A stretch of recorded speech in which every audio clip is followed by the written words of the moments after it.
this is Brent Jensen. You're listening to No Sleep Till Sudbury, the show where we talk about the music that makes your skin vibrate. Brought to you by Pariah Pickups, making great things happen down in Detroit, Rock City. I love them. Check them out at pariahpickups.com. And if you want to be a supporter of the No Sleep Till Sudbury podcast, go to patreon.com/Brent Jensen Music. Lots of fun, unreleased and behind the scenes stuff there, plus merch.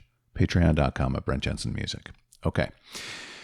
I am excited about this week's show because Coney Hatch's Andy Curran is my guest, and he is a terrific guy. I've been a Coney Hatch fan since 1982, so it was great to connect with Andy, not just about the Coney Hatch stuff, but also his solo work too.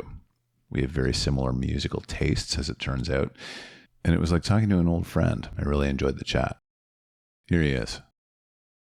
Andy Curran, it is my distinct pleasure to host you today, sir. I've been a fan of Coney Hatch since '82, and I was saying earlier, I used to drive my university dorm mates nuts by blasting nickels and dimes from your first solo record over and over and over again. So it's a privilege to have you, man. Thank you very much for taking the time. Thank you for having me on, buddy, and thanks for the shout-out on nickels and dimes and blasting. It's funny, you said you like to blast music. If somebody says to me, Andy, would you mind signing a CD or a record? I usually put my signature and then 3 words underneath it, play this loud. So you are following my lead on that one already by driving your roommates nuts. And then that was always a fun song to play. And just a quick note on nickels and dimes, you know, Coney Hatch just played. We hadn't done this in a very long time. I think it was a couple of years ago when British Lion came to town, and Steve Harrison and I had struck up a friendship back when Coney Hatch and Iron Maiden had played together, and we've stayed in touch ever since. And I can honestly say, without any danger of name dropping, that Steve is one of my closest and oldest friends. And he had called up and said, hey, I want to play Canada, and I want to play, I think he said something like, I can only spend 7 nights there. I want to do 5 gigs in 6 days. And I was like, dude, I haven't done that since I was like 19, right? So we ended up putting it together, and we played 3 shows in Ontario and 2 shows in Quebec, and literally 5 nights in a row. And I was even wondering whether my voice was going to hold out because, you know, Carl and I, we're used to being weekend warriors, and Carl sings a lot more than I do, but my voice held up. Long story short, first night we stuck around and watched British Lion, and Steve had said to me, oh, by the way, there's a little surprise halfway through our set. You should let me know what you think of our set. And in the middle of their set, they did a version of Nickels and Dimes. And he said it's one of my favorite songs that you ever wrote, Andy, and we're playing it live. And it was part of the British Lion set. You know, it's really funny. I was there that night too. I went to see that. Carl was on the show, I think, about a week before. And okay. I went down to see you guys, and I think the venue changed, I think, at the last minute or something. So It did. There was a strike. Originally we were supposed to play the Queen Elizabeth Theatre in Toronto, and there was a labor strike down there with the IATSE union, so they weren't letting anybody load in or any shows happening there. Yeah, and you guys blew the roof off the place. You opened with We Got the Night. It just crushed. It was a fantastic show. Thank you, man. But thank you. It freaked me out when I heard Nickels and Dimes watching British Lion. I couldn't believe it. Yeah, and Steve's been pretty complimentary about a couple of the songs, specifically from that, what I like to call my No Tattoos record. And he's always been very complimentary about Coney. And, you know, one of the reasons we were invited on that Peace of Mind tour back in the 80s was because we found out that Steve and a couple of the guys in the band really liked Devil's Deck, and they had seen us on MTV, and they were fans of the band. So we kind of, you know, it wasn't like these backroom dealings that with agents and managers, how do we get on this tour? We were actually invited out on that tour with Iron Maiden because they were fans of Coney Hatch, and we had a pretty good profile back then with Kerrang! Magazine and Sounds, and so the British press were very kind to us, which I think with Maiden being a British band, they were well aware of us, we're still really good friends with all of those guys. As a matter of fact, I traded emails with Adrian congratulating him on his new solo record that he's done. Which I think is really, really cool. I had no idea that Adrian Smith could sing like that. So for anybody listening, you should go. I think the other fellow that he joined up with, his last name begins with a K, Richie. Maybe you might know it. He's another notable guitar player, but look up Adrian Smith, and he's got Richie Kotzen. That's who it is. Yeah. Okay, yeah. So it's Smith and or however you pronounce that name, but it's a great record. I had no idea about that. Richie Kotzen's a great player. Yeah. Wow, that's cool. I like, how cool is that Steve Harris actually handpicked you? It was pretty nuts.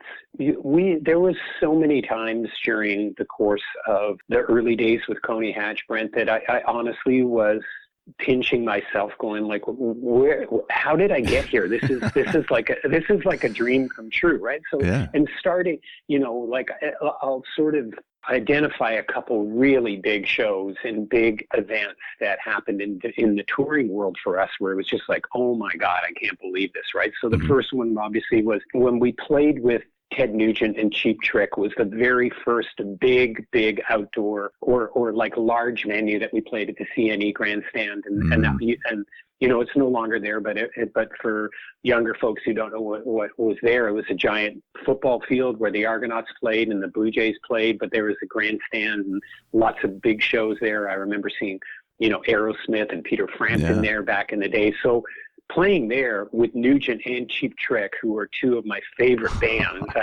I had posters of those bands up on my wall, and it was just like, oh my God, right? We're playing with the Nuge and Cheap Trick. And then later on that year, we land the Judas Priest tour for Screaming for Vengeance. And Judas Priest were arguably one of the biggest bands on the planet at that time. So we went from playing the Gasworks and the Young Station and Tony's East and Tony's West and jump in a van and, head to the U.S. and we're playing in front of 12 to 18,000 people every night, and it was just like, how did this happen, right? And obviously our exposure on MTV with Devil's Deck and our radio play and being signed to Polygram in the U.S., it was all part of that. But, Ray Daniels, who was our manager, also managed Rush, so he was able to immediately get us in with all of the big boys. And I knew that following year in 1983, and we had our second album out at that time, still with a lot of airplay in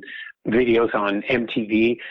The Maiden camp were aware that we had opened for Judas Priest as well. And so that was a good feather in our cap. And I ended up striking up a pretty good friendship with Steve when he came into our dressing room, like third or fourth gig, and said, I understand one of you guys plays tennis. And maybe they saw me walk into the rink with my tennis bag, because I would bring it out on the road with me just to kill time on the road. And, for people who haven't been out on the road touring, like, they just see the glory moments when you're on stage for an hour or something, but all the driving and the boredom of being in your hotel room and going to shopping malls and just watching TV and trying to kill time. So I brought my tennis rackets out on the road, and I would get into a city, and I would look in the yellow pages pre-internet, right, and go, where's the tennis club, and then phone up and say, is there anybody there that I could, have a hit with for an hour? So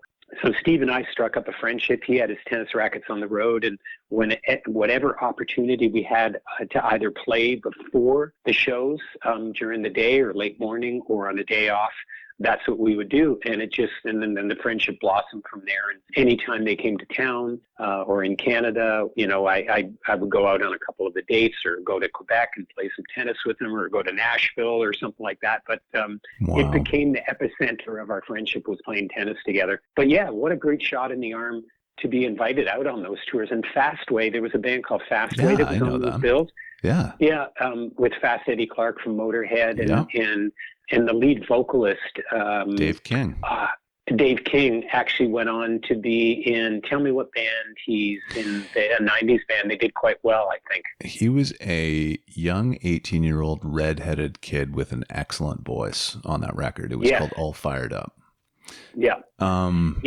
But then later on, after Fastway broke up, he joined another band that was quite successful. And I don't have my laptop in front of me. You might have it. But anyway, look up Dave King, and he went on to be in a very popular 90s band as well. Oh, I didn't know that.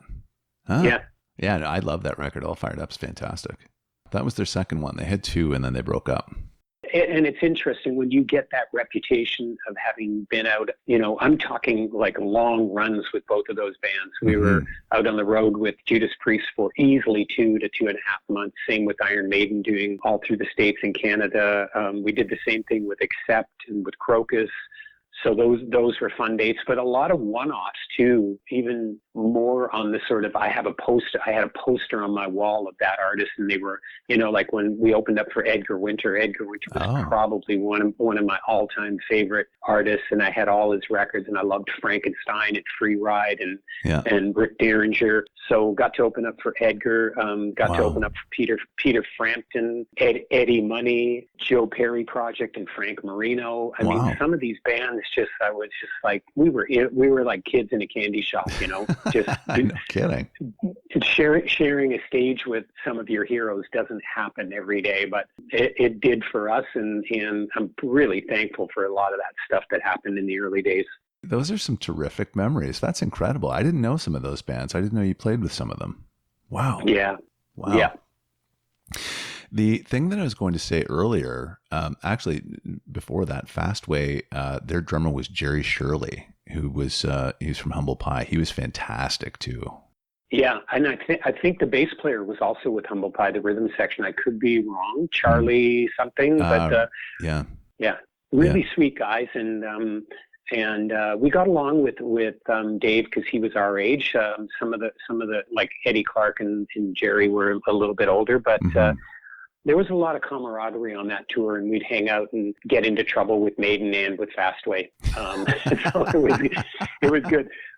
Another band I forgot to mention is the Tubes. I was a really big fan of the Tubes, and we did some shows with the Tubes out west. And I guess that was a bit of a weird bill, but and Triumph was another one that we played with out west. And so I look back on those days, and it made us a better band too, because when you're playing in front of those bands, there's no room for just getting up there and doing a half-ass job. You have to earn your right to stay there, or you're going to get pelted off the stage. Right? Oh yeah, for sure. Yeah. Well, and you guys managed to hang on. Like, how many dates did you do with Maiden? 40? Yeah, I would say probably easily 40 dates. Same with Judas Priest. And we were warned by Rob Halford at the beginning of the tour. He came in at the first on the first show and welcomed us to the tour and said, "I gotta warn you guys. And with all due respect, I'm going to tell you that our fans hate all of the opening acts. You guys, they're going to berate you for the first 3 songs, but you just got to put your head down and work through it." And he wasn't lying. I mean, there were some cities that for the first couple songs, we had kids in the front row giving us the finger, yelling obscenities at us, holding up signs that said, "We want Saxon," because Saxon had toured before us, and throwing tennis balls at us and cutlery and you name it. All of those kind of things are thrown at us, right? But it was the battle of the fittest to stay on there. Those were really, really great days, man. We had a blast. Wow. Who knew that it would be that? I can see people chirping you from the crowd and stuff like that, but throwing cutlery at you. Yeah. Good God. Oh, that's okay, man. That's okay. You got to do what you got to do to stay on there, right? But I do think it made us a better band, because it was just like, I'll draw a parallel. I got to see Metallica play at the Castle Donington Festival, and there were kids that were literally throwing bottles in sods of grass and mud at them, and they just let it hit them like they were warriors. And it's almost a sign of respect if you can get through it. Like I said, I think we earned our stripes and made us a better band. Yeah, there are stories about Donington where bottles of urine were used as projectiles. And I wasn't going to bring that up, but they were being tossed at the band for sure, like full bottles. That mostly guys would take a leak in and put the cap on and then throw it at the band. Yeah. And so, that was a huge problem for a lot of bands. And Motley Crue said, you know what, we're going to turn this around on them. We're going to invite them to throw stuff at us. And we're going to, show the crowd that we actually like it. And they did. I don't know if they liked it or not, but they said, no, come on, throw it. And they won the crowd over. and they had a great show. Wow. So, Yeah. same thing as Metallica. They just kind of, stood the ground. And I think it's just one of those kind of rites of passage, right? In England, maybe. Yeah, I think you're right. I think you're right. But, when you're playing with the big boys, I mean, we did, even when we were out with Maiden, Priest at the beginning, Mm-hmm. it took us like 2 shows to realize that we should probably dress in black every night. Like our colors and our bright red, Carl had bright red pants on, and I had a white leather vest, and I was like, no, this ain't gonna cut it, man. No. We're gonna when in Rome, do as the Romans, and so we did, and we got through it. Oh, that's funny. What I was going to say earlier was Kerrang, speaking of England. So I was a big Yep. reader of Kerrang back in the 80s too. And I noticed that your re-release, I think Rock Candy put it out in Yep. 2005, the first record, Kerrang, was it Howard Johnson who wrote the liner notes for that re-release on Rock Candy? Yeah, Yeah. you're absolutely right. Yeah, Yeah, Kerrang. yeah. Yeah. I loved that magazine when I was a kid. They had a real affection for Canadian bands. At the time that we were being written about, Anvil was making a real name for themselves. Mm-hmm. I think the Killer Dwarfs were another one at that time, later on with Brighton Rock, and a little bit with Honeymoon Suite, but they really liked the hard rock Canadian bands. Kick Axe was another one. Yep. So, we just got lumped in there with those bands, and they were really kind to us. There was one particular writer, and I want to say his name started with, I think his first name was Paul, but he loved Lee Aaron. And he was Paul Suter. That's Paul it. Suter Paul was his Suter. name. That's right. Yep. Yeah. Yep. He was a big Lee Aaron fan. I remember that. Oh, that's so cool. Yeah, he's a good guy. I remember Paul. But you know what? I mean, the records were so good, Andy. You couldn't ask for more, really. Devil's Deck and Monkey Bars, Hey Operator on one record. Plus, We Got the Night and everything else. Is a fantastic record. Well, thank you for saying that, buddy. And then, there's an old saying that bands have a lifetime to write their first album and not so much on the follow-up one. That's right. So, we had quite a lot of time to gather the songs for that first record, and then you're under the crunch about writing the following records. But the Devil's Deck and Monkey Bars and Hey Operator and Stand Up, they've sort of become a staple for our shows now, Mm-hmm. Stand Up too. Love that tune. Yeah. Yeah. I was just listening to it a week ago. It's a great record. I mean, I love all three, but the first one is certainly my favorite for sure. Thank you for saying that, man. Oh, you're welcome. Now, on that topic, you have got some new product available. Coney Hatch has a new record live at the El Mocambo, and it's on vinyl and CD. The cool thing about this is that each and every copy has been hand-stamped and autographed by all 4 Coney Hatch members. Is that correct? You, Carl, Dave Ketchum, and newcomer Sean Kelly.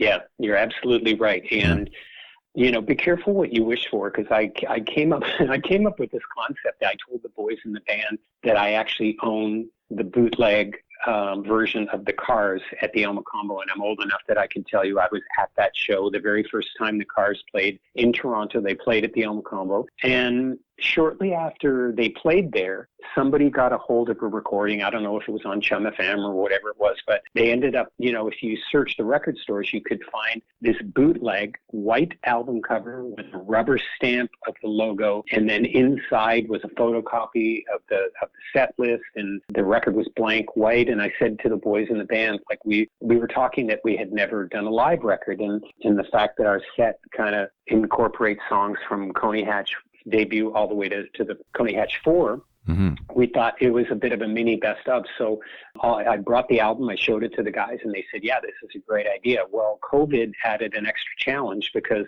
normally it would have been a pretty easy task to get everybody to autograph it if we were doing shows together. But literally the white sleeves arrived at my house. I signed them, put them in a box, sent them up to Thunder Bay. Dave signed them, put them in a box, sent them to Halliburton to Carl. He put them in a box and drove them to Sean Kelly in Toronto. Sean signed it. Then he brought it to me. My daughter and I and a few friends and family, we got some tequilas in us and started hand stamping them and putting their records in. And it reminded me of the Killer Dwarfs. I was just thinking that. Right? That is so funny when they're making the actual vinyl record and pressing it and everything. Yeah. and so literally every one of those records passed through each member of Coney Hatch's hands, and There's a lot of TLC put in, but the record, Vic Florencia mixed it. He's a Juno Award-winning mixer engineer, and Doug McClement, who was the engineer back in the old days at the Mocambo, also an award-winning guy. He was the engineer. So we're pretty proud of how that record sounds too. Yeah. Good. Well, I can't wait to listen to my copy. It's going to be fantastic, and best of luck with that. It's on CD too. Is that right? Yeah, we did. Our merch guy said, some of your fans are at the vintage that they would probably like this on CD. So we after the fact, we reached out to a company that are going to do the CD version for us for those who still have a CD player and like to drive around in their car. So the CDs are going to be coming shortly after, but all the vinyl is done and is being mailed out, and it's available. The unsigned copies are, I think the unsigned copies are available on our merch store as well, but most of the signed ones, limited to the first 100, are going fast. I don't think there's too many of them left. Okay. Good to know. So listeners, get those, pick those up. You're in for a treat. And Sean Kelly, I was thinking about that show you guys played with British Lion and Sean Kelly. I don't know if it was the Toronto show your first show in that string? The Toronto show was the first show with British Lion, but Sean had played a handful of dates with us. He had played a show with us at the Burlington Sound of Music, and we did a couple shows out west, and he had worked with Carl Dixon, with Carl's solo band, and we found out just in working with Sean that he was a really big Coney Hatch fan, and he's younger than us and had listened to all our records. So he did a really diligent job of learning songs, note for note. Oh, yeah. And he's such a great guy and a really gifted musician. And, Steve had some issues with his, with a lot of work that he was doing and touring schedules. And we found out pretty quick that a lot of it was a conflict, so we asked Sean if he would do some live shows with us, and we haven't looked back since. So it's been a fun ride with him. That's awesome. Yeah, he's a great guy. I've known him over the years. He's a fantastic guy and a fantastic guitar player too. That what I was going to make reference to was during that show, he was about to play the solo for Monkey Bars, which is very challenging. And so what he did, he walks to the center of the stage and he makes the sign of the cross on his, like, here we go. And but he nailed it. And, the crowd cheered and it was a cool moment.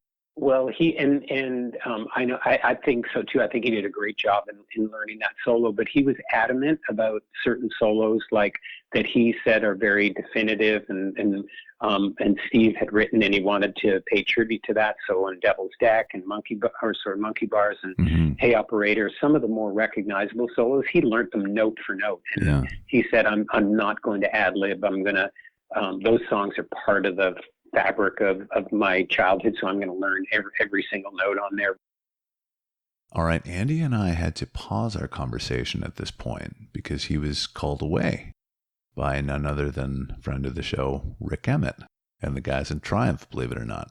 They're working together on a cool new Triumph project, and our schedules overlapped, so Andy had to cut it short, but he is back next week to take up where he left off and talk about the songs that make his skin vibrate. And he's got a great list. You don't want to miss it. This has been No Sleep Till Sudbury with Brent Jensen and my very special guest, Mr. Andy Curran. Until next time, folks, take good care. Brent Jensen is the best-selling author of No Sleep Till Sudbury, Leftover People, and All My Favorite People Are Broken. All titles available in stores and on Amazon worldwide.